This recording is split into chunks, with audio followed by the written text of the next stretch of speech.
You're locked into Inception Radio Network, Superior, Wisconsin. TruthFunders Radio on the Inception Radio Network. A weekly audio safari that features the newest in paranormal discoveries while highlighting the latest and not to be missed TruthFunder.com projects. For truth seekers and true believers, this week's TruthFunders starts now.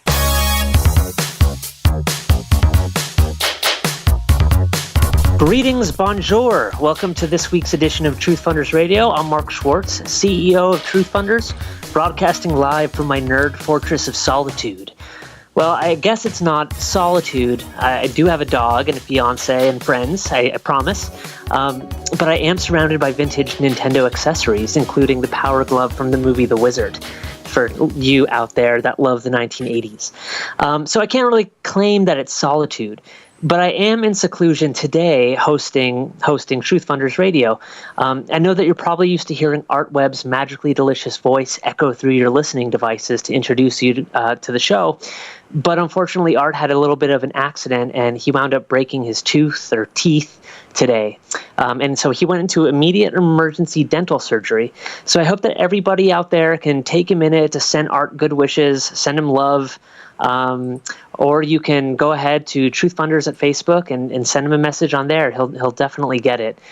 I don't know if anybody remembers, but a few years ago, well, maybe a lot of years ago now, I'm starting to date myself, but Art Bell, he had this experiment where a bunch of people thought at the same time, and it sort of changed I don't know if it was the electromagnetic spectrum or there were some significant changes that they recorded at some high-end universities.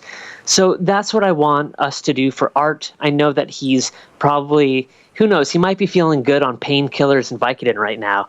But if he's not, if he's still in pain, or if he's listening to the show, or wherever he might be, I hope he's doing well, and I hope we can all send some good vibes his way, and know that he will be back next week for next week's show. So today on TruthFunders, we have an incredible show for you guys. We have a lot of guests. First of all, I'm going to bring on Jesse in just a few minutes, Jesse Marcel.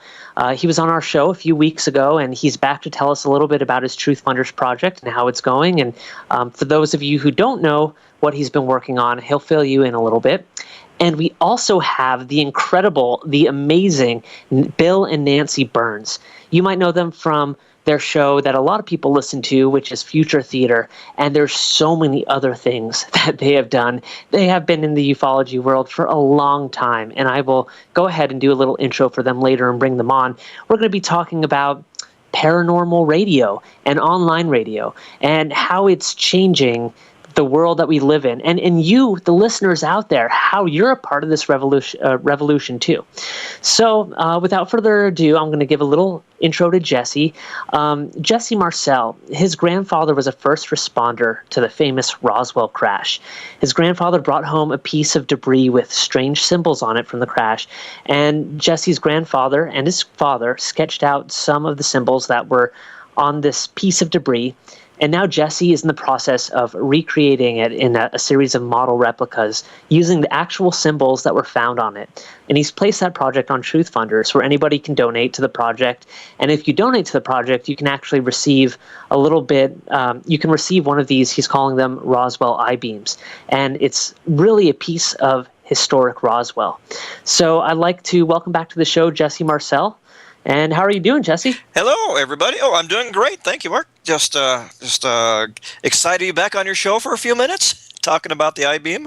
Kind of one of those, it's really one of the staples for, in my mission to keep Roswell at the forefront is the mystery of all these symbols that were found on some of the debris, and it's one of those things. It's like a puzzle. I love puzzles, so that's kind of where my excitement comes from. It's so awesome. And, people definitely heard you on the show. And what was great was last time you were on the show, you were on it for about an hour and 15 minutes. And in that hour and 15 minutes, the listeners donated around $70 or $80 towards your campaign. So that was about 4 Roswell I-beams that were purchased in that time. A big thank you. Yes, definitely.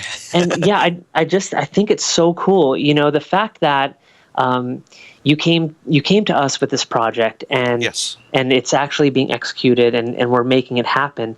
And this next week or two, we're going to start doing a huge push. And I talked to you off the phone, a couple days ago about this. Yes. But we're going to be doing this huge marketing push in order for people to know that the project is out there. Come visit Truth Funders and donate to it. So for anybody listening right now, this is probably your best chance if you want to own a piece of Roswell history. I mean, Jesse is part of the last lineage of first responders to Roswell. His family is like the family tree. So this is, it's so exciting that A, you brought your project to Truth Funders, and B, that you're doing this. There's deeper reasons why you're creating the I-beam project. It's not just to create a model and put it out there for people to play with. There are deeper reasons for it. Yes. Yeah. It really is. People that are familiar with the story of Roswell, my grandfather was really the lead investigator to go out into the field and look at the debris on the first crash site.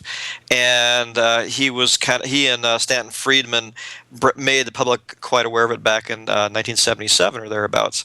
Now, that information, my grandfather and my father both came into contact with that debris. The story is pretty famous. My grandfather put together boxes of debris to go back to the base with to show his commander, but on the way home he thought it was all going to be kind of swept up. He thought this was a pretty amazing find, something that he felt that the government and the military weren't ready to let the people know about. So he showed my father and his wife, and then before return to the base. But it was in that meeting, when he went home and showed my grandmother and my father the debris, that my father discovered these symbols on the wreckage. And it's always been a big topic of conversation within our family. Have had a lot of people, a lot of credible people, very credible people, look at the symbols and try to analyze them. And it's a lot of fun to think about what they could mean. This is truly something that was created by somebody on a distant planet. And like I said, and it is significant. It is Roswell, but it is somewhat of a beginning, an awakening of the awareness of something else being out there. And these symbols, a lot of people say, that kind of looks like this. I've been working with a gentleman is an Aztec Indian, and he has some definite ideas onto what these could be. And I'm very excited. It's always fun to hear what somebody else might see in them, because who knows? Like right now, the going story is along the lines that these actually are magnetic symbols, magnetic signatures of places that whatever these people have gone, or these aliens have gone, and one of those symbols might be the Earth. So it's a lot of fun. It's more than fun. I really feel that it's historic, and I am definitely going to get one of these. I've ordered one for myself, and I am going to contribute to the campaign and get another one specifically for a friend of mine. I think I might be sending it to Art as a get better present, because go ahead. Yeah. I don't want to minimize that way. It's fun for me. Of course, I've had these in my hands for my age, for all my life, and it is something. If you want a true tangible piece of it is a replica, but the symbols came right from my grandfather's writings and my father's writings. This is as truthful of a piece of foreign language or alien language that you're going to be able to get your hands on. It's very significant. So crazy. It's so cool. It's basically, where are these things now? We did produce a few of them. Most of them are quite right. They're in museums. So there is a lot of interest. Which museums are they in? Is it at the UFO Museum in Roswell? UFO Museums, one of the Smithsonian extensions, and just other ones in Brazil. They're hugely popular. It's funny. They're popular here, but you go into some of the Latin American countries, and they're clamoring to get their hands on them. Just they feel like there's a lot of significance, almost like a not religious significance to them, but they almost put that kind of energy into them, I guess you could say. Sure. But there's. I think there's something to be said for that too. The fact that people feel connected to them. Yeah, there is. There's people. One of the last. I have one myself, of course, and if I go out and do a talk or whatever, like at the last Contact in the Desert, people were absolutely fascinated by them. They try to feel like could they make sense, like in a spiritual sense from the symbols, that kind of thing. But and it was interesting. It's like it was probably the most popular little item in my talks as it got handed around. And but they are fascinating. I said if you want to really have a connection with something that's not from here, there really isn't a much better way to do it, at least today. And it's just I can't wait to hold it. I can't wait till it's like tangible in my hands and I get to show it off to people. Yeah, I mean it is. It's if you want something to set on your desk, a conversation starter, you're not going to get something more unique. Yeah, and your campaign is very unique. You bring up that word, and it's a good word for your campaign because you have a couple things that nobody else has done on their Truth Funders campaigns. One of them is the fact that you turned this into a font, the Roswell alien font. You turned these symbols so people can almost create their own puzzles or secret codes out of this. So, when I was like 15 years old and in Boy Scouts, I loved secret codes. We would do all sorts of secret codes and try to decipher them in different places. This is the perfect sort of font to do it with because it actually has real meaning. And you might be writing something crazy and not know it, but you could create almost your own alphabet using it. There's significance. It's like when I created, I was working with a linguist to do it. We took the array of symbols, and those that were were most important to my father. That's where a big part of it came from. What were most significant to him, we also made most significant in our language, like the letter E's or S's or T's, those kind of things, ones that are used the most often. We assigned those letters to the symbols that corresponded were the most prevalent on this debris. So there is a relationship there. But yeah, like the same thing is like if somebody's interested in getting involved, get involved in the campaign and see what you can find out, and please let me know. Awesome. Well, hey, thank you so much for coming back on the show, Jesse. You have a ton of other projects, like your flying car. There's all sorts of things that I don't know if I'm allowed to say on the air yet, but I want to bring you back for them and talk a lot more about them because there's some cool production stuff that's happening, some cool, secret shows and things that we can talk about on the air. So I'd love to have you back. And for everybody listening, please go to www.truthfunders.com, truthfunders.com. You can scroll down on the homepage and you will see the Roswell I-beam. Go ahead and click on that and you'll see Jesse has all sorts of stuff from Roswell alien symbol posters that you can download for $5 to the Roswell alien font for $10. You can get the Roswell I-beam that we're talking about for $25.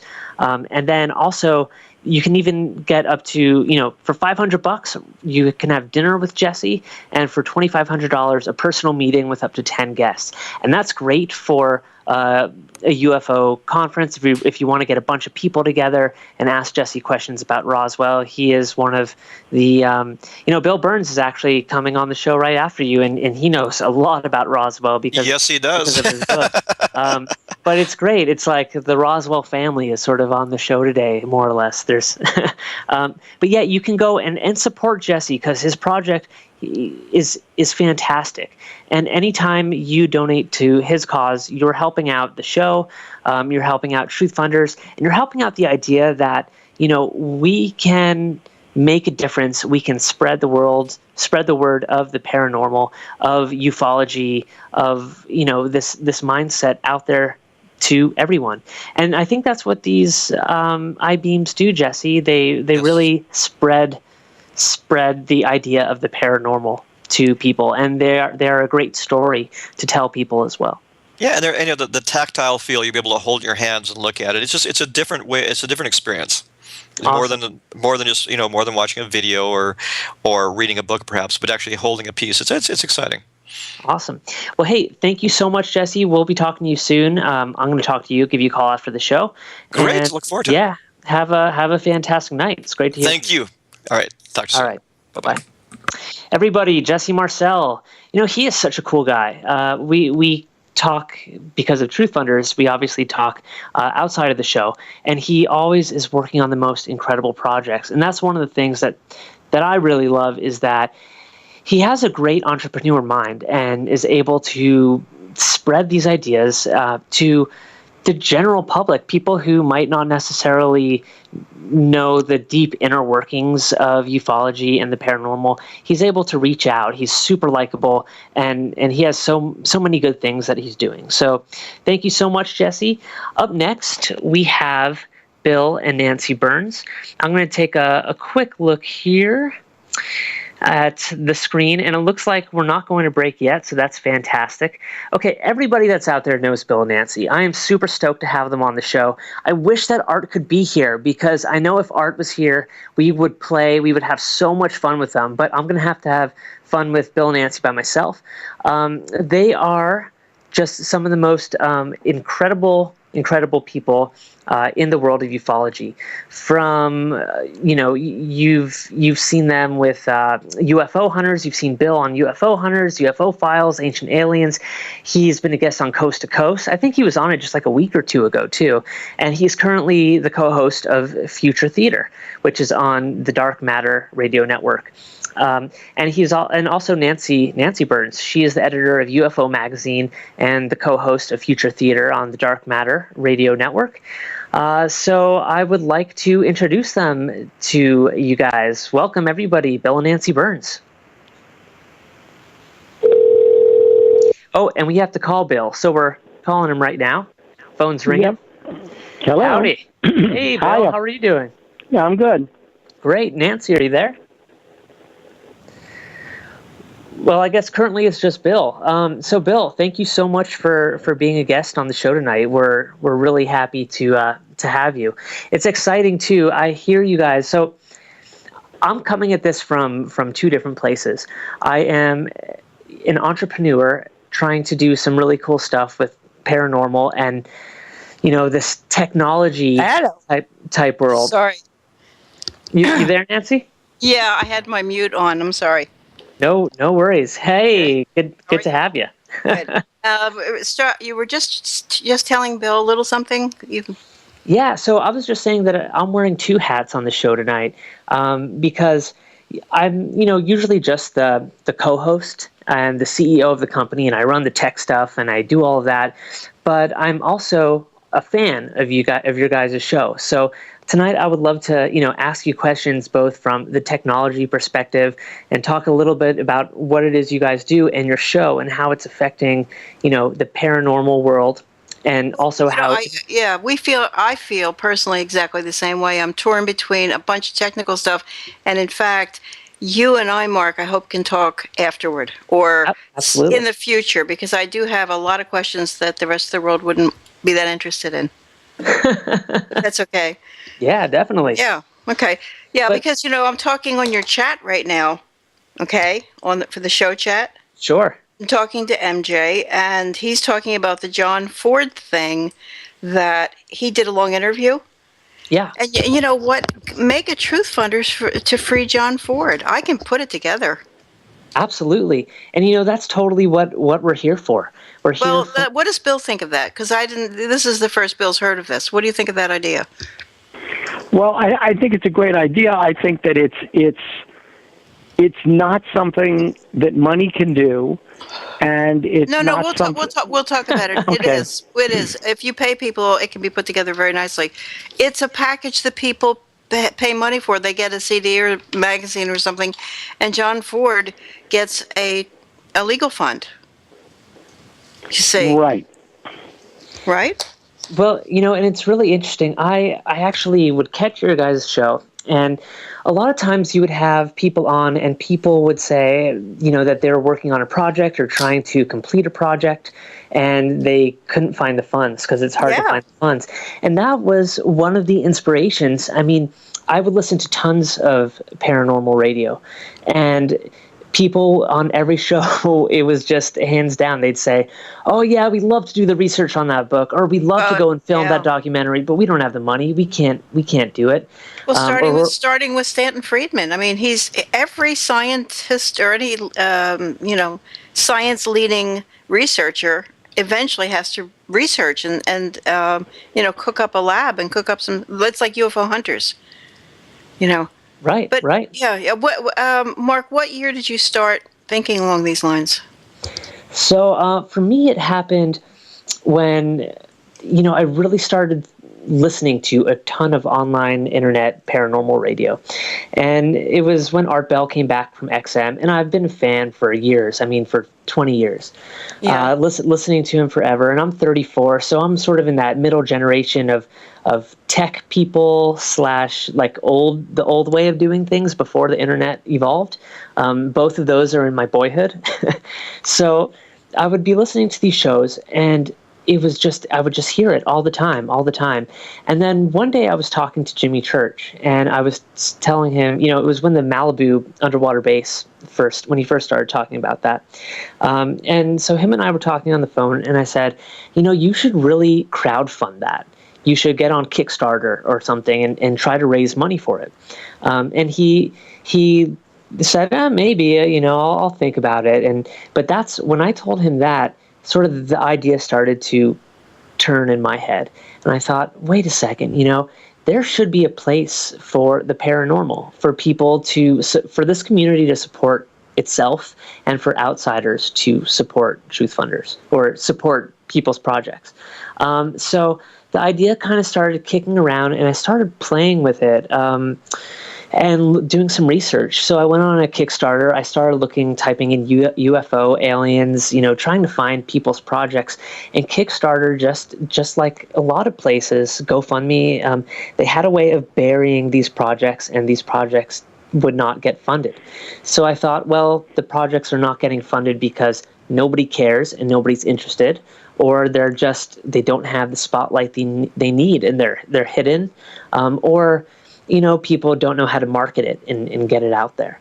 So the idea for Truth Funders, the more I started thinking about that, the more I listened to different shows. Different guests would say that they were trying to raise money or they were doing projects. And so I thought there needs to be a place that everybody goes to. And it's true. And the paranormal world. And we do that. We support each other.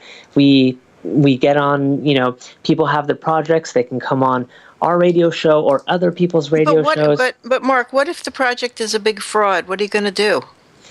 Well, so far what we've done is we have been able to, there's sort of a vetting process for it. So I work directly with people. There's sort of 3 stages to the vetting process, with how they first contact Truth Funders. And then I actually have human interaction with them. Me or someone on the team will call them and talk to them and kind of size it out, because I want it to be a platform open for everybody. If someone's talking about there's all different paths of the paranormal. From some people look at it like reptilians and different space beings. Other people look at it from a ghost perspective. Other people look at it from a purely scientific perspective and won't do anything without proof. And so I want to be able to give all gambits of these people the ability, if they really believe in their project and they're really working towards it, the chance to do it. So there is a vetting process that goes through it, and we kind of work with people and get rid of things that are fake or faulty or false, because ultimately who retains ownership of the actual, let's say, good idea or script or story or book, or who owns the finished product? Does the creator keep the creator. it? Yeah, absolutely. And are you sort of like the agent for that project for life? The way? No, not at all. Not at all. So it's kind of like, let's say somebody has this wonderful idea. They have a great idea for a book. They need materials and supplies to create this book, plus they need some money for research. So they have the idea, and they go on to Truth Funders, and they contact us, and we build them a page, and they put it out there. And there's different levels that they create. So it's all really up to them, and we do the tech work for them. So we'll build everything out and give it a place to live. We'll also share it with our audience. We'll share it with other people's audiences. We let people know that it's out here. But it takes a lot of work for the creator to do it as well, because they want to, in order for it to work really well, they have to really want their project to work and share it. Right, and you have to have an end result, a concrete end result in mind. And I have found the stuff that to me is irresistible is when at each level you get what you would, which is a good value for that level, you get what you would have bought anyway. You get an issue of a magazine, or you get a T-shirt, or you get, different things that you would have gotten anyway. Yeah, you're just kind of pre-buying it. But so now, does Truth Funders take a percentage of the money that's raised, and then that's it? Goodbye. It's start a new project. Yeah, that's it. So yeah, we take it's 5%, and it's that's really incredibly low. How are you staying alive? It is incredibly low. Well, it is. Currently, we have plans for other things. We want to really build out the website. We want it to be a place that people go to for, let's say, you guys have a show and maybe you need a guest. And so you could go to Truth Funders and you would say, okay, whose project looks really cool? Let's have them as a guest. That's a good idea. Or listen, you know what you might benefit you and everybody a lot is if you could take your algorithms for the website, basically, and allow for some kind of trade situation if you don't feel you're at the level of Truth Funders yet. You're not completely ready to either give money or to present a project, but you might want to trade a little something with folks, with each other, and you could kind of build a small pool of people who have the beginnings of projects. This is a very lively community. For example, different folks who've gotten very elderly have sent me their Little Life's collection of UFO stuff. That is so cool. With the idea that I'm going to scan it, in, and I'm going to digitize it, basically, make it available for everybody. And that's sort of something I'd like to do. And I'm not at the stage where I could ask for money for it, but I could almost put it on a share list where somebody would exchange I'll give them the magazines for the scanning. I've done that with other folks before. And that's like a nice barter system. But it might benefit you. Yeah, that would be really intricate. And I'm trying to think, so what's neat is I love that kind of thinking because that's super innovative thinking. And there's, in some ways, it's almost like Bitcoin, but a little different. Yeah, and also, Mark, I think you've got to keep in mind as you move forward, because you're in a position to do so. There's this new thing I just have discovered in the world of, let's say, design or product design or customer service or something, and it's the button concept, that a one-push button. Do you know what I'm saying by this? It's the pizza button that sort of started this revolution, and that Apple Watch is going to take advantage of this kind of technology. So you have each of your projects almost looks like it could be a button. Yeah. You push one button and you're on that rocket ride. Yeah. So in fact, each one of these projects. So you can, I give the creator of the project their own little script, and they put that on the website. And so Truth Funders basically exists on different people's websites, but it's just their project. So people can click on it. It'll take them directly to the page to donate, and they can do everything there. But I really like that idea of the barter system. There's, what I look at it as is a hub, and at the core of this hub for people is the projects and the crowdfunding. But then there's these little branches that come off it. So it's being able to hopefully one day do really cool marketing packages for people, cheap marketing packages where, for $25, $50, $100, they could put their project up and get it spread to all the right places that, Well, that's exactly like Bitcoin. You're basically you could eventually become a Bitcoin. There's a world of... digital. I love that idea. But here's the thing. A few years ago, way before I really knew what I was dealing with, someone contacted me and said, we would like to use the UFO letters for Bitcoin or UFO Magazine Bitcoin, something like that. But do you want to do it? And I said, sure. And they put it up on the system. And what happens is it's almost like a beauty pageant. If your name and visuals look good enough, it might become a Bitcoin. People might bid on it, and it actually becomes a form of currency. But meanwhile, baby steps. The first baby step might be to accept Bitcoin if you haven't already on your site. You see. Yeah. So, and that's easy enough to do, I'm pretty sure.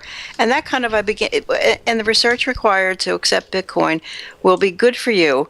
It will introduce you to the concept of Bitcoin, which is going to be where the paranormal really needs to live. Okay. Well, and because we're conspiratorially bent. Totally. Absolutely. Yeah. And that's something that we try to take into consideration too.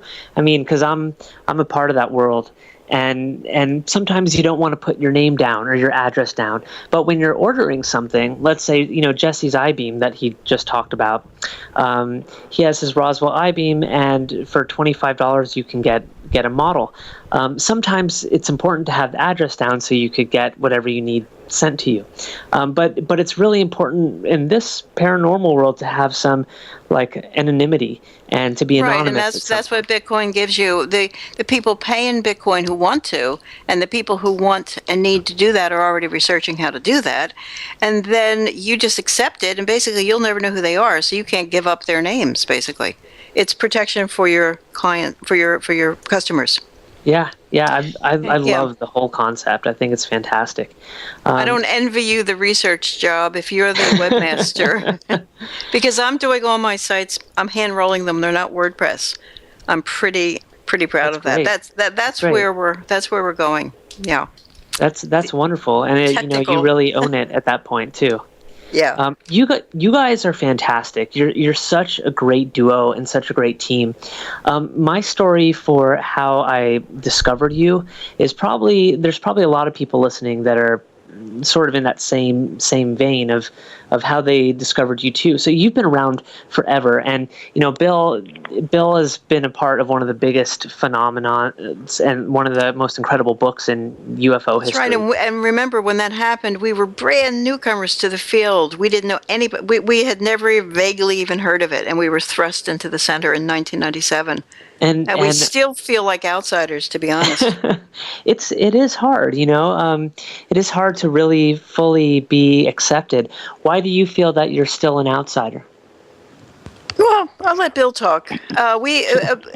Because of the way we kind of blew into the scene, sort of like a meteor, it was a New York Times bestseller for 14 weeks. It was on the front page of the New York Times on the 4th of July, 1997, because it was the 50th anniversary of Roswell. And we were followed around that whole convention by Simon & Schuster, phalanx of local media, and NBC.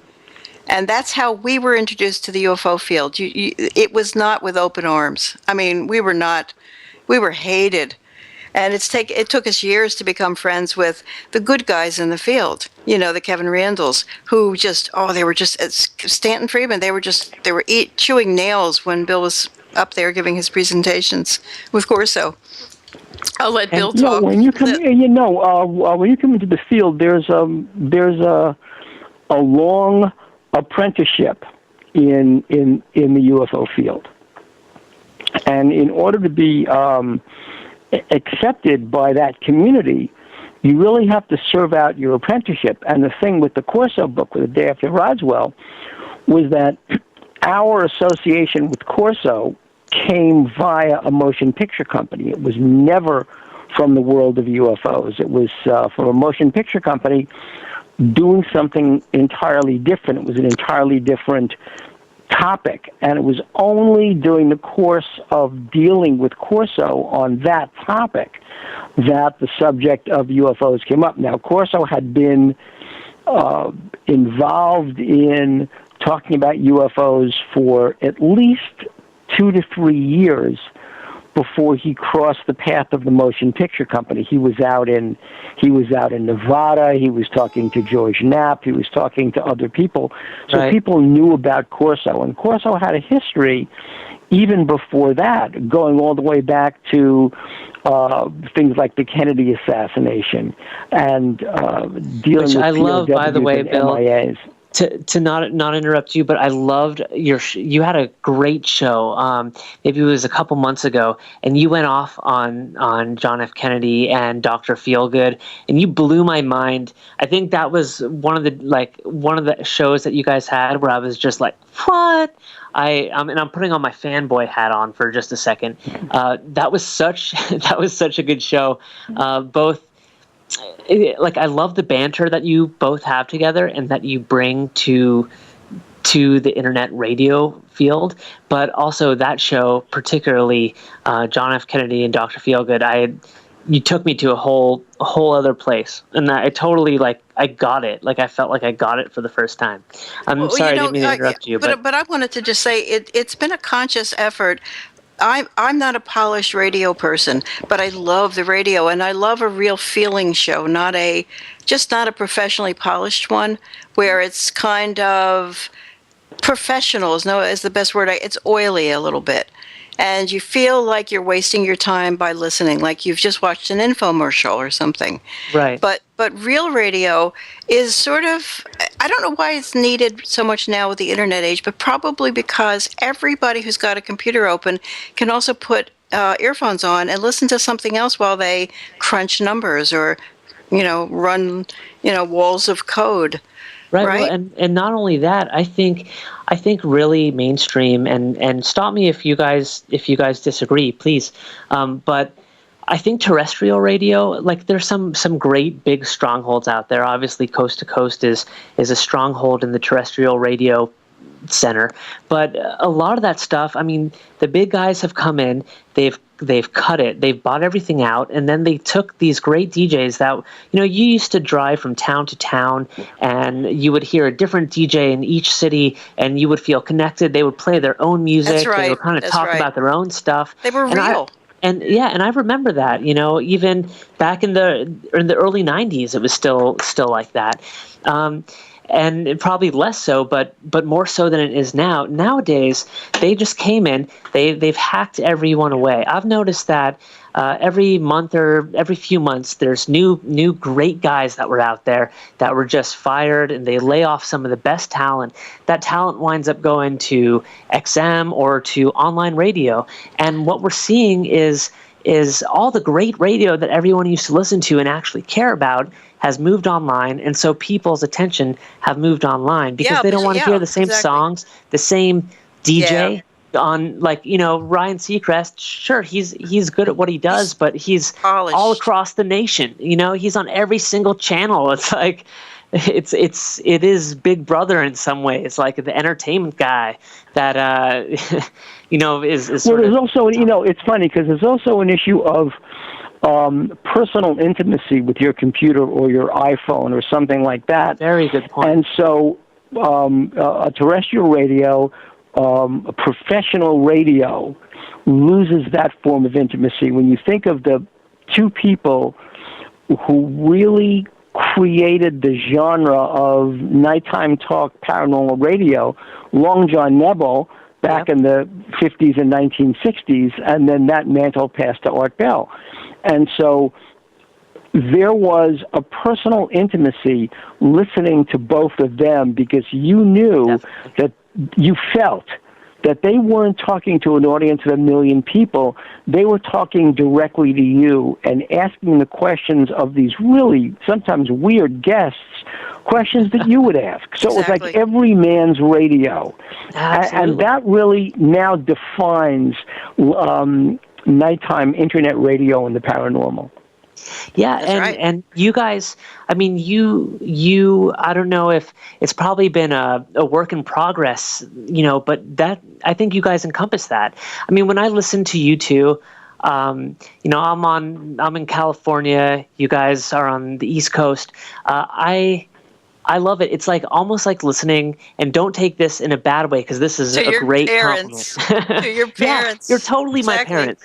You're totally my cool. parents. That They're is so from cool. they're from New York. You know, they moved out to California. They spawned me and my sister, and so What did your parents do for livings? My dad is a geologist, and my mom is she taught like special ed for many years. Oh, wow. So you come from educators and yes. scholarly folk. Yeah. And so you're up in the Bay Area now, right? Yeah. So I'm here in the Bay, and it's great though, because I listen to you guys, and it's truly I know, you know, we don't know each other from Adam, but I truly feel that it is that experience, and I think that's what you are giving to people that are listening in. And I'm sure that there's people listening to this show right now that are shaking their head up and down. Yes, they totally do. I mean, that's what you guys bring. I've gotten extreme hate mail, as you know, because I often talk about it. But you know what? On today's news, if you follow the news at all, Rand Paul has announced he wants to be president.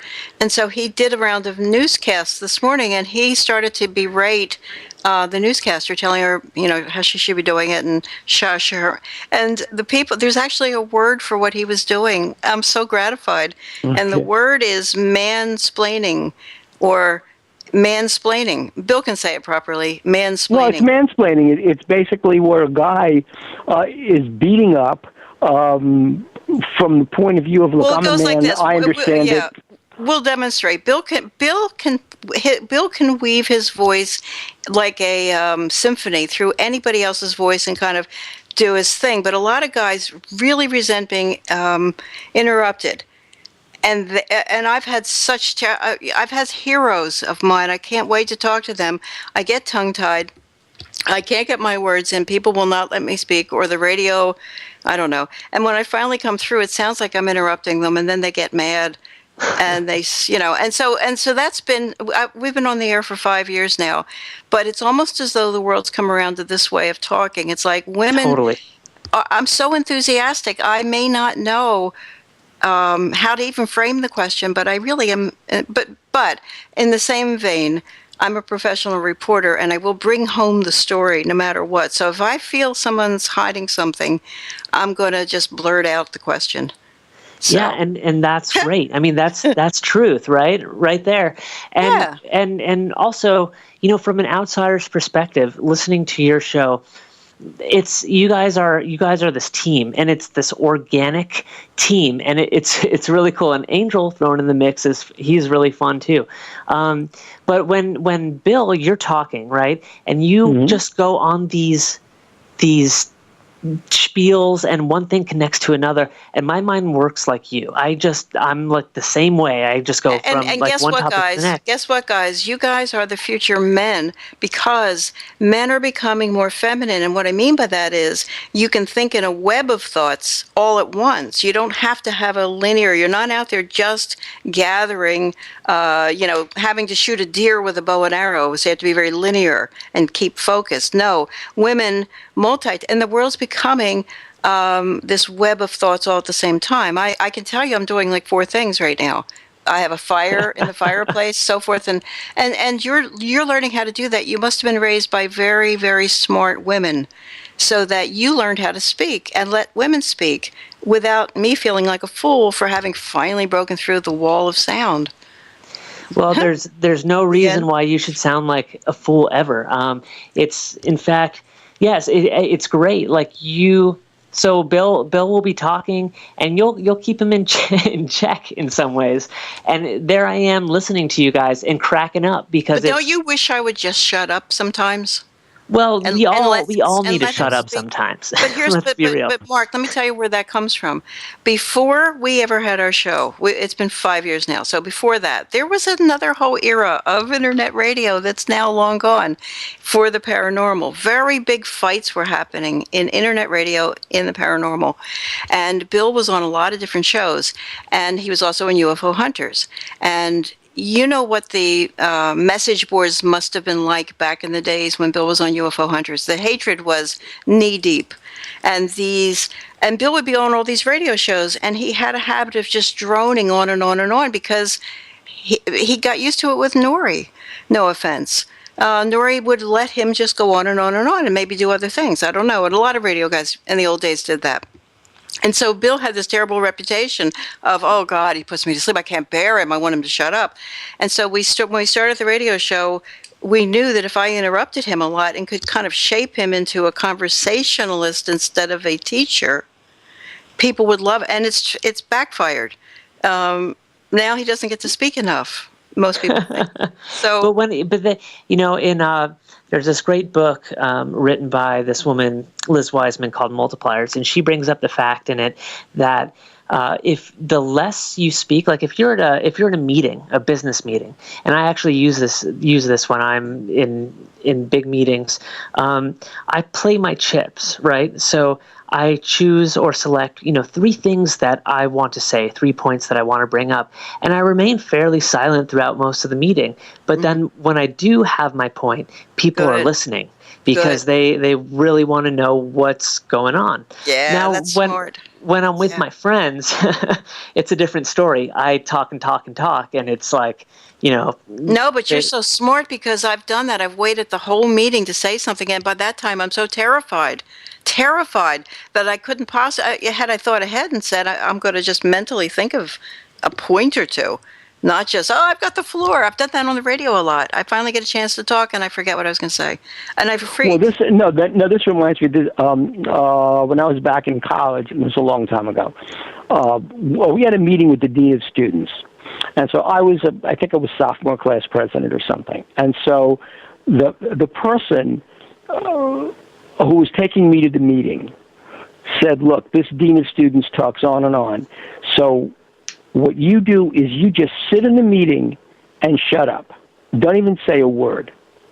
Go into the meeting. I do exactly that. I sit there. The talk is going on all over the place around me. I don't say a word. We leave the meeting. And so I find out the following day or the following couple of days that the dean of students said, boy, that Bill Burns, he was really good in that meeting. He was really smart in that meeting. And so sometimes less is definitely more. Just don't say anything sometimes, and people will think you're a genius. That's right. Well, tell people, for Bill, tell people what happened in our whole early career when we had Shadowrun Press, a company I invented. But eventually Bill had to be the kind of guy. There was no listening to women at that era in the 80s. Bill can tell you, it's a joke between us. Yeah, it is. Tell them about. Yeah, go ahead. No, it really is a joke. We would have these meetings, and Nancy would talk, and Nancy would lay out her points, and very creative, doing designs, coming up with strategies. The meeting would go on and on. People would be talking. The guys would be talking. And I'd make one point, which was really repeating something Nancy had said. But it would be brief. Oh, it was very brief. Yeah, it was and like succinct, just a short point. Yeah. But it was literally what Nancy had said earlier in the meeting, and somebody would say, that is the smartest thing I've heard so far. and it was... But it happens so much, and it has happened at least 2 or 3 times in the course of our 243 shows. At least 2 or 3 times. And we were remarking the last time it happened, it was fresh in my mind. And the guy was finally saying, Bill was saying something like, well, it's time to go. And the guy was saying, brilliant. Oh, yeah. Yeah, that was a couple of weeks ago, right. Yeah. Did you ever compete with each other on the radio? Oh, we compete like crazy with each other, but in smart areas. I would never compete with Bill on anything like this. This is Bill's territory. But I'm hoping he wouldn't try to compete. Well, I'm not going to go there. We don't compete on the radio. There's no point. Hosts who compete with each other on the radio really have a failed show. You've seen that sometimes. Right.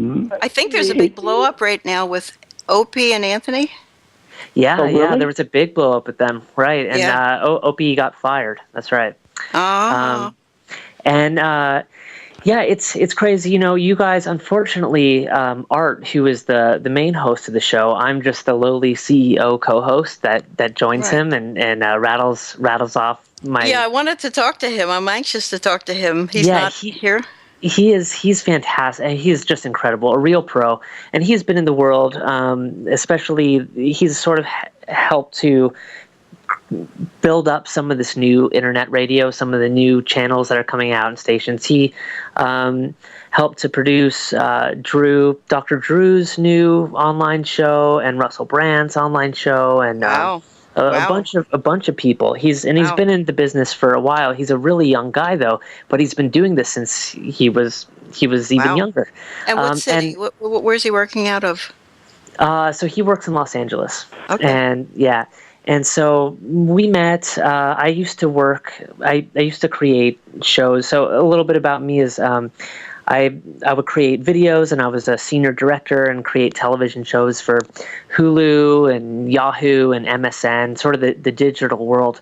And I created a interactive online application, a superfan application for the TV show Glee, which is not my favorite show by any means, but it was work, and I took it and accepted the challenge, and I really loved it because it was a mix of video and social. And how did you program your app? Did you use a middleman, or did you program it yourself?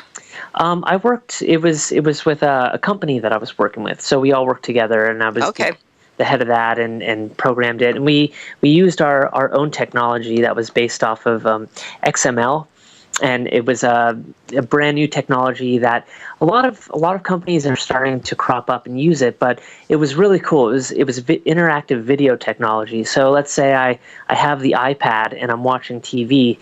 What's happening on the TV is affecting my iPad. Like there's bonus facts and Wikipedia pages happening while the credits are rolling. Wow! So you hook in, you're hooking somehow into the actual video the itself. Cable box. Yeah, through the cable box. But online, so I created this little app, and it was really cool, and it was nominated for an interactive primetime Emmy.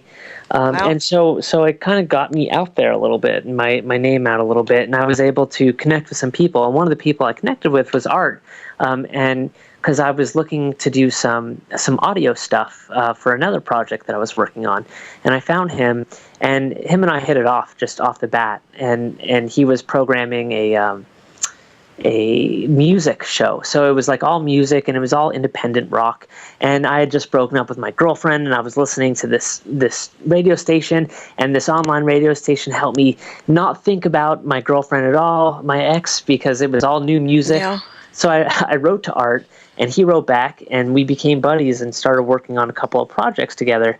And so now he's the main host of this show. And well, it sounds like you're I'm sorry, what was the very last thing you said? Oh, you guys would have had a blast with him tonight. Well, I hope we come back. I hope we all stay friends and talk, elsewhere, and besides just Twitter. But with your combination of talents, have you approached Art Bell to perhaps offer your services because of his great love of music as part of the kind of fabric of the show?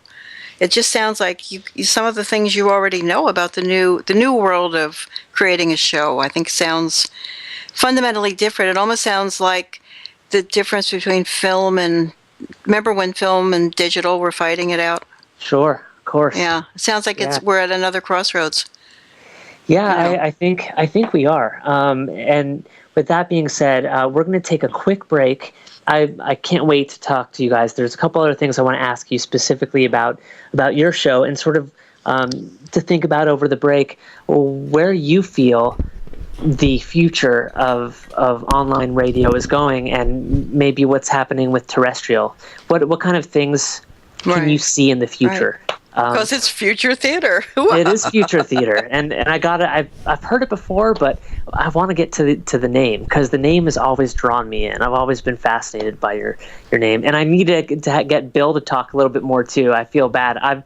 You guys are the guest, but you get me talking, so I'll slow down a bit. It's a trilogy. It's not. I don't want to say threesome because that sounds bad. It's a triad. It's a triad. It is. Right. It is a triad. Yeah.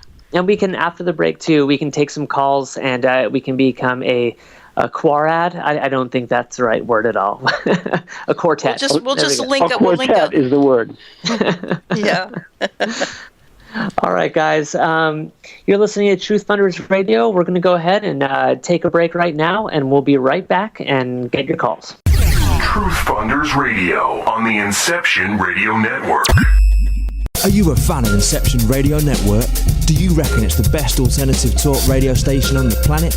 Well, if you do, head to facebook.com/Inception Radio Network and like the page. Tell your friends, spread the word, and keep listening to the best. Hello, everyone. Lorian Fenton here, host of the California MUFON radio show, asking if you'd like special access to exclusive and amazing information about UFOs, the paranormal, and all things unexplained. If you're nodding yes, then join IRN's Insider Club. As an Insider Club member, you'll get an all-access pass to premier Inception Radio Network content for only $4.99 a month. This includes live UFO and paranormal conferences, live streaming UFO skywatches, exclusive IRN radio and TV productions, and of course, paying radio with MJ and Ken Storch. So don't wait any longer. Visit InceptionRadioNetwork.com and click on Member Login to join IRN's Insider Club and get your VIP access today. Don't have a computer? Is your internet connection down? Don't worry. Use your trusty cell phone or landline and call into our listen line at 401-283-6700 to listen to the Inception Radio Network 24/7. Again, that call-in number is 401-283-6700. For the Inception Radio Network, I am MJ. Hello, Inception Radio Network listeners. This is Amanda. Remember, you can take your Inception Radio shows on the go. Just download the Inception Radio Network app for your iPhone, iPad, or Android smartphones and access live shows, past shows, guest lineups, and much more. Just visit the iTunes Store or the Google Play Marketplace and download it today for free. You didn't forget what's coming up tonight, did you? Hi, Inception Radio Network listeners. This is Amanda. Never miss that interview you were looking forward to or the show on your favorite topic. Follow IRN on Twitter, I_R_N, and get reminders about the evening's live shows as well as fun and important updates throughout the week. That's I_R_N, and never miss a great show again. You're locked into Inception Radio Network, Superior, Wisconsin. TruthFunders Radio on the Inception Radio Network.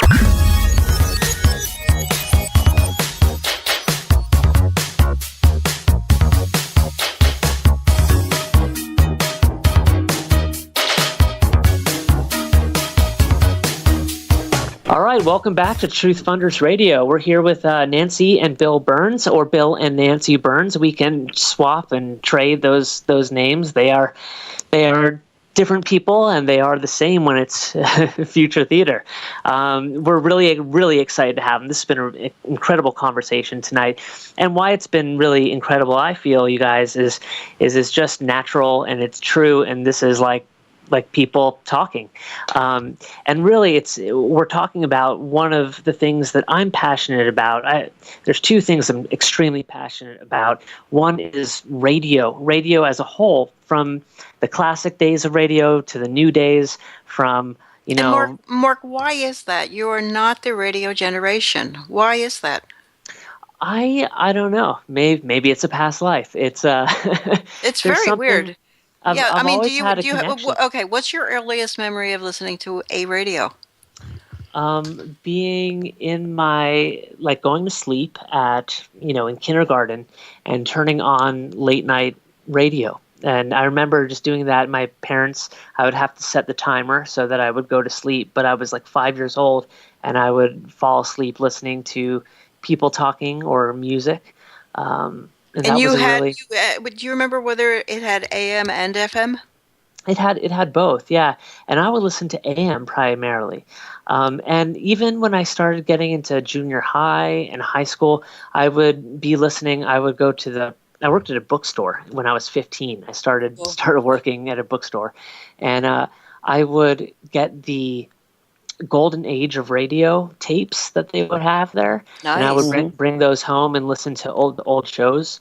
And I still do. I think once the internet started going and you could download stuff, there was old-time radio episodes. Yes. And I'm I'd be shocked listening by to this. Superman and CBS Radio Mystery Theater and, Dimension X. And what are some of these other ones that I would listen to? There was a great show called Lights Out. Lights Out, yeah. Yeah, that was on the radio. That was back in the 40s and 50s. There was The Whistler. The Whistler was fantastic. The Shadow. Yeah, The Whistler, The Shadow. Radio was the first mass market medium. I mean, when you think about what radio was like all the way back in the very early days of the 20th century, that was the first medium that actually brought people together and created communities. And so radio has been one of the establishing things of creating an interactive community, even back as early as the teens, the 19-teens. Yeah, absolutely. I mean, people would gather around the radio just like they would gather around a TV. Right. Now people are isolated and gather around a computer by themselves. Yeah, but see, that's the thing. The radio it feels intimate and perfect with the computer. You learn how to listen with your ears and type with your fingers and watch like a whole bunch of things. You could look at a family photo album. You could be watching all kinds of stuff going on your screen, stock markets and stuff. And your ears are perfectly happy just to listen to us right now because, you can be doing other things. You could even have it blasting into the room and you could be folding clothing or something like that. And it's, we're such a TV. But here's the thing. You had to have a radio back in the day. Now you only need a phone, an iPad, a computer, a this, a that. It's all there. Everybody's got millions of radios, and I think Art Bell is finally understanding this because he has been kind of keeping a running kind of commentary onto the internet and to his Facebook and stuff. Right. And the other thing too is that radio, from its inception, used public airwaves. Inception. Yeah, and now the internet doesn't use that. And so that's the fascinating thing about it. You don't need permission to be on the radio. Where you did. For now. Yeah, for now, right. Well, we'll see what happens with net neutrality. But listen, guys, the cow is out of the barn. You can be sure, just the same way Bitcoin was invented, you can be sure that the black net, which is like an iceberg, it's like picture an iceberg. The black net is way under the waterline. It's way bigger than the top. The white net is all we ever see if you don't know what you're doing, and I don't do that. But you can be sure that they will make channels available to people. And then if that happens, the internet, quote unquote, will end up feeling like cable TV or something. It's like something that's there if you need to, but you don't really, you're not really. Well, it's what's interesting is the fact that first there was just podcasts, right? People would record stuff and they put it on. You could download it each week from iTunes. Now it's like there are networks. Networks are starting to show up. I know. You have your Inception Radio, or whatever, and there's your future theater. There's your future theater, and it's showing up. And there's a bunch of different models, and I've been really monitoring the different models that people are using, and I can see which ones are like the future of. And it depends how much you want to own your property too. I think that's something that's coming out. Well, you're the only person. I feel like we're in a confessional now. You're the only person I feel comfortable talking to about the dirty, dirty topic of making money. Because you're saying it's not that bad a thing. Let's try making a little money on this project. Yeah, it's truly not. Because that's a hard sell to the UFO community and to the internet as a whole because people are used to freebies. And the internet, Right. So I think it's like this. The way I look at it is everything is still free. Even the show that, like right now we're listening to Inception Radio, and it's TruthFunders, and people are listening for free. Eventually, at some point, if the audience just loves it and there's a huge volume of shows that we produce, like you guys, you produce so many shows, at some point you could create your own application and say, if you guys want our archives, they're worth money. I mean, you guys work at that. That's something that you honestly, I mean, people. But see, I don't they understand pay money what you mean by application. Sure, What's the difference between that and say like a website that has a button? Sure. So, okay, let's say you have a website that has a button, and that totally works too. But for on the go, something that's easy to access, if you were to create an app and you just download it and it just had a play button and it would stream your stuff all the time. It was just like a 24-hour stream of your latest show, and it just replays and replays until you have your next show. And maybe that's a daily show for some people. Maybe that's a weekly show for some people. But then it would let people join in and listen to that newest show and get it for free and just totally stream. And then if they wanted past shows, they could potentially pay for it if would the show that's live streaming 24/7 be free? Yeah, basically. Yeah, interesting. Yeah, so it would be free that's a great idea. That's a great idea. I've heard it before, but I think wherever I heard it before, it was too soon for it to sink into my dense head. Sure. It's just it's now starting to make sense. I am not a radio. I love it and I listen to it, but making it is still magic. I don't really. I'm talking to it the way I want to hear it talking to me. I feel like it's a real thing, but I have a heck of a time with the plugs and the mute button and stuff. Right. But think about it. Think about it from this perspective. Okay. So I'm a regular person, and I love entertainment. I love watching TV. I love watching movies. I love listening to the radio. So if I'm now listening to a show that I like, and it's on, 3 hours a day every day, or 3 hours once a week, and I'm listening to that show and really enjoying it, then after a while, it would make sense. I want to support the people doing it. I mean, it's a matter of right. It's you're paying with your dollars. It's sort of like you're voting with your dollars, saying like, there's a 9th season of Trailer Park Boys, one of my absolute favorite things. Do you know about Trailer Park Boys? I know the model of it, but I haven't actually watched the show before. Interesting. When you see it, you'll have a strong reaction one way or the other. I'll be curious as to your strong reaction. Sure. I'll totally check it out now. But don't you think, and Bill, it's like you guys have put together, and I'm not saying go sell your stuff, everyone make money. It's not about being greedy. It's truly not about On the that. other hand, if you can't make a living at this, and I lost UFO Magazine, it was pulled out from under us, and we were making a living, barely, but we were making a living because it was a labor of love and people appreciated it. And It had just a solid return listenership, etc. And I would love to be able to make a living at this. I bet you heard when you guys said, sorry, no more UFO Magazine, I bet you suddenly got tons of emails or tons of letters like, we need it. How do we bring it back?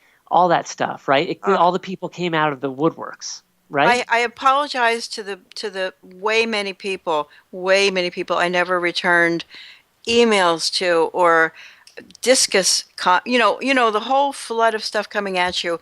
There were things I couldn't say, and I was also devastated, and I was very super sensitive and so forth. And it's not been the first thing. I mean, Bill and I have learned the hard way at this stage not to take on partners. No offense to you, but we can work with people, but we really can't share everything. Like, I always end up doing all the work, and the partners end up taking all. It has been that's the worst. A nightmare. But I think sometimes creative people are not the best managers. I 100% agree with that. I think you might be a great asset. It's almost like, Ephesians suite. Do you know what that is? I don't. Well, what is Ephesians? Let Bill tell you. started out in Southern California, where a landlord would buy a floor of a building or 3 or 4 floors of a building. And actually it's in New York now too, because one of the production companies I work with are in one of them. And the different companies would have these little cubicles or these little office sections in a larger suite.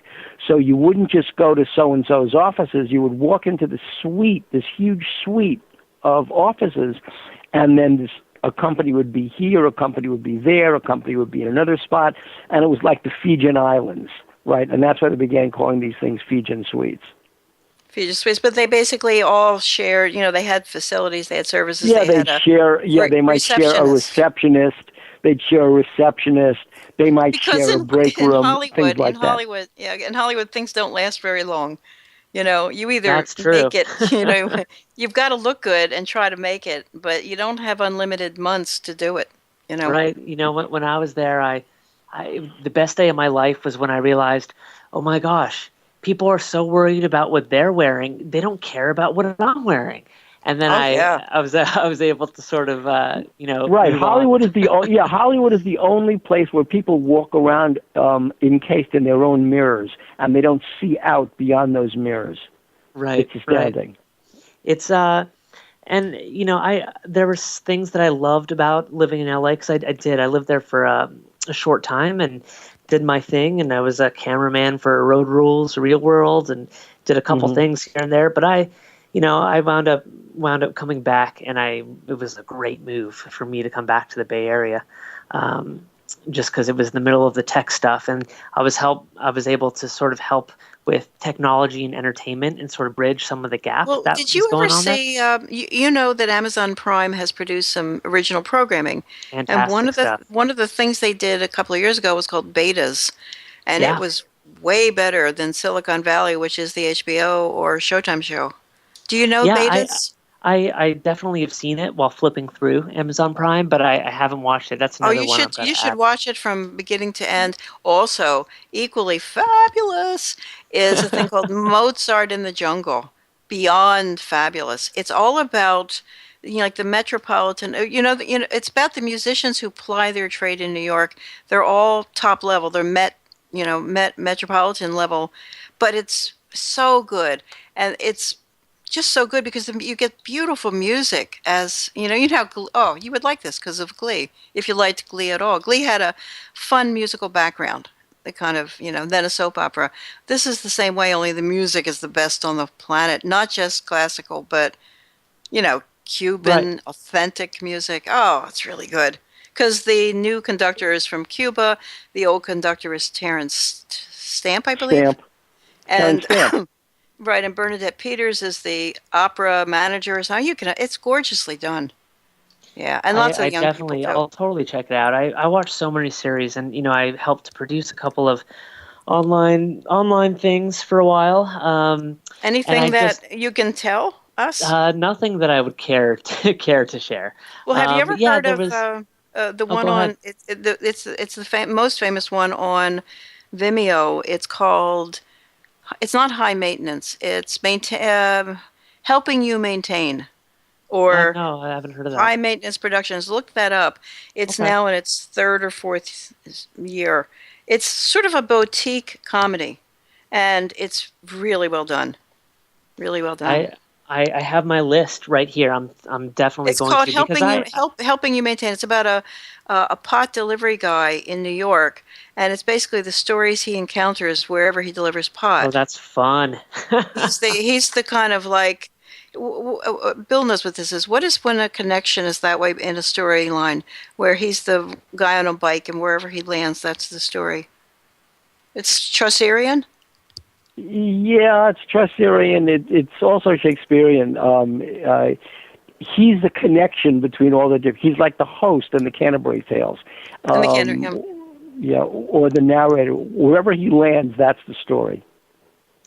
I have to check it out. That sounds phenomenal. There are just so many good programs, and the stuff is becoming better online and on these streaming services because and it's forcing Amazon has money. TV to get better. Yeah, and it's It forcing totally TV is. to get better because they're also bringing back. They're not just bringing. Well, they're not really bringing back Firefly yet, but the two guys from it, the captain and Nathan Fillion and the other guy. I forget the name of. I forget the name of it. It's Nathan Fillion is the star.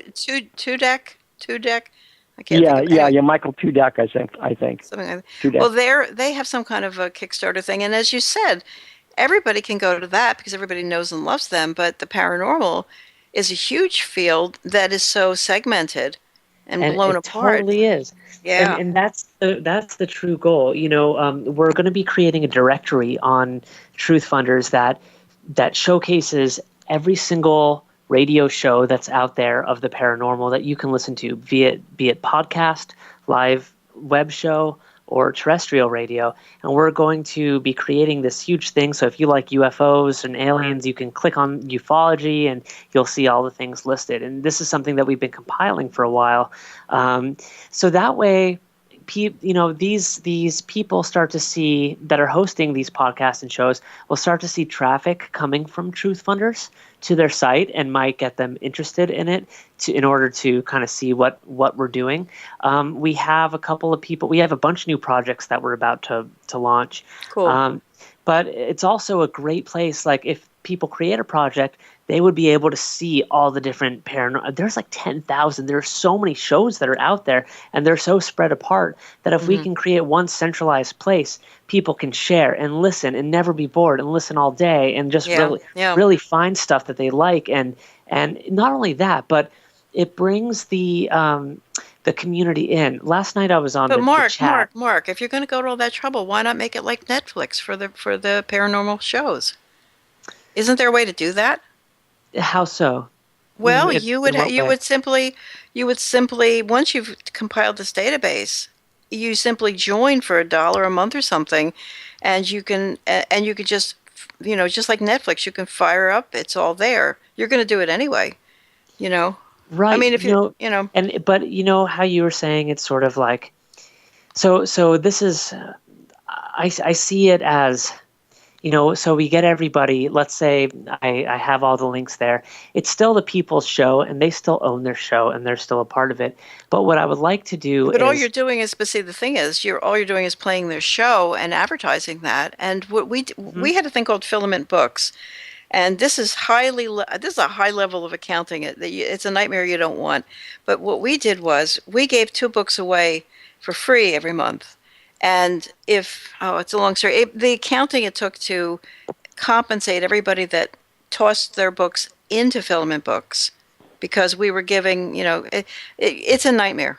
I can just say that. So maybe you don't want to go that way. Maybe you want to keep your brain. It was a subscription-based service. Yes. And for your subscription, for your monthly subscription, what you get is your pick of 2 books from a list that we present. So let's say that you wanted to do this for radio shows. So you compile this database and it's an audio database, of all the radio shows that you can in the paranormal. Yeah, but it has a Plex front end. But it has like a Plex front end, exactly. And then for $1 a month, $5 a month, whatever the market will bear, you get your choice of X number of shows every single month that you could watch, that you could listen to as much as you wanted, whenever you wanted. But if you took the Netflix model, Netflix doesn't care if you watch 2 seconds of one movie. That's what I mean. Yeah, that's exactly what I mean. In other words, you don't just get 2 shows to watch; you get the run of it. You get the whole run of it. Exactly. As opposed to a subscription base. I mean, what I think is it would be really cooler to give the fan and help the creator of the show too. These are great because I love the ideas. We have to, get together offline and talk about some of this stuff because it's just so great. I love. The good thing about bringing it up on air is your listeners and people who want to listen to this in the future. Well, not only that, they can contact us and we can carry the ideas a little further. But to the point of a network like this is this, that in the paranormal, just think about all the people who have all their ideas, and they've got their books they want to sell, and you name it. right? But the world of mass market advertising is closed to them because they don't have the money to get into that particular stream. But if there were a network that was literally devoted to this, and you had somebody who was able, when you had a team that was able to go out and find the people who needed to advertise their stuff, whether it's a book on ancient aliens, whether it's a book of experiences, it doesn't matter, whether it's a small publisher seeking to sell his own subscriptions, you could actually have basically two ways of making money. One, you're selling subscriptions, and two, you're making advertising available, and you could make the advertising available as a point of purchase ad too, so you get a piece of every single purchase from that particular advertiser. And what's so cool about that too, and another way to do it potentially, but with that same model, but just tweaking it a little bit, is let's say we get a bunch of people involved, and then somebody wants to get their show on this list. Well, they can pay $25 to be on the list and get their stuff played or be there, and then it's free to the outside person. The outside person goes and can listen to whatever they want, but this person's podcast or the radio show is now a part of this bigger piece of the pie. And then on top of that, you would have advertising that could pop up for different people's, their books or whatever it might be, or their podcasts at the bottom of the player or wherever. Well, that's another thing, by the way. I don't know whether it's changed, but in the old days of getting advertising, say for your blog or something, you used to be able to, you used to have to pick like a right-wing package or a left-wing package or a mommy stay home package. You know what I'm saying? You pick a type of advertising you want on your blog, whatever. Okay, are you fine? There was never a paranormal package. Period. Yeah, but it would do so well. It would do so well. Now, sure. See, if you could just figure out how to put that together, or anybody listening, these are ideas that are. That's the whole point. A great idea is only as good as the people who can exercise it. So throwing out ideas is kind of fun. That's a great use of radio because you're sort of broadcasting. And that's a great thing for TruthFunders too. I mean, if someone says, "Hey, I want to do that, and I need some help to raise some funding for that," that's the kind of thing that we're into. Maybe a forum is all you need. Then the sharing thing would just happen naturally. People will find each other. A forum might be what you need. Also, how long does a TruthFunder project last before it becomes expired and fails? Depends on what. Currently, the way we're doing it is that, I'm working with the people so they can decide how long they want it to be. Generally, a good campaign will take off and last about 30 to 90 days. But with some of the first stuff, since we're getting it going and it takes a little while for it to get out there, I mean, our traffic on our site is phenomenal. So people are starting to pick up and it's starting to share. And Spaceboy had a project actually, and his project got fully funded. So he was our first fully funded project. He's your alum. He's your first guy at the founder, not the founders table, but the success table.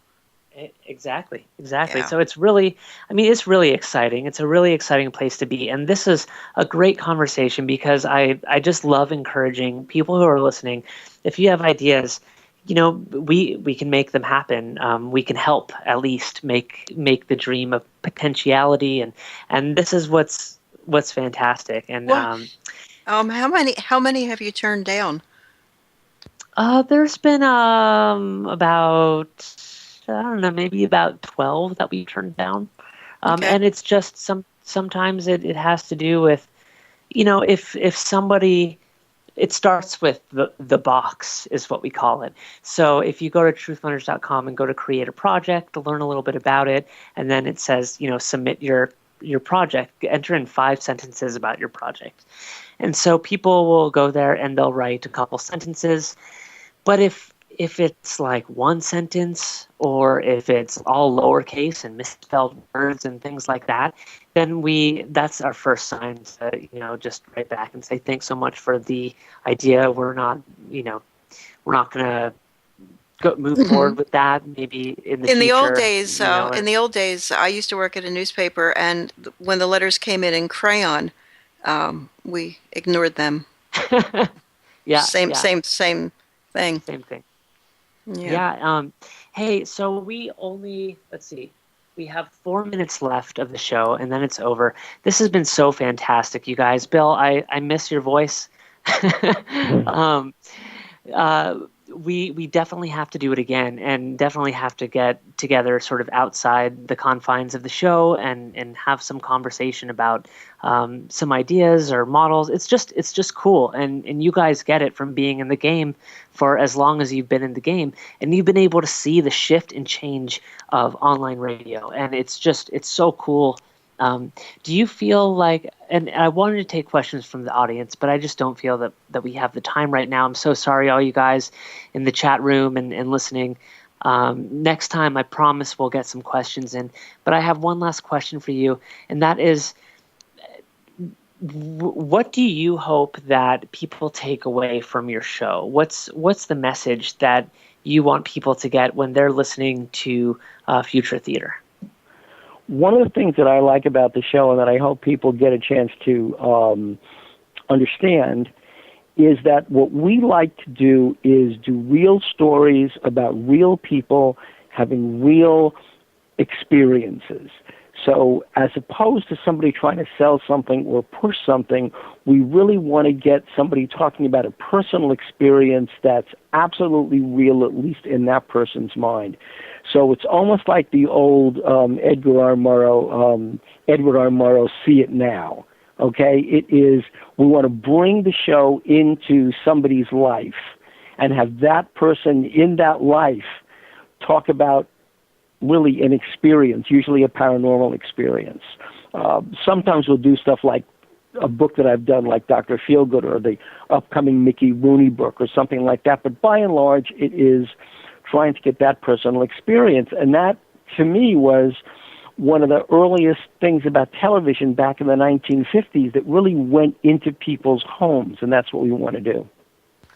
Well, I think that's fantastic. I would just add, if I could, if we give out a happy tingle, at least one happy tingle per show, where you get a really good feeling, and you think about it maybe after the show. That's why we do it.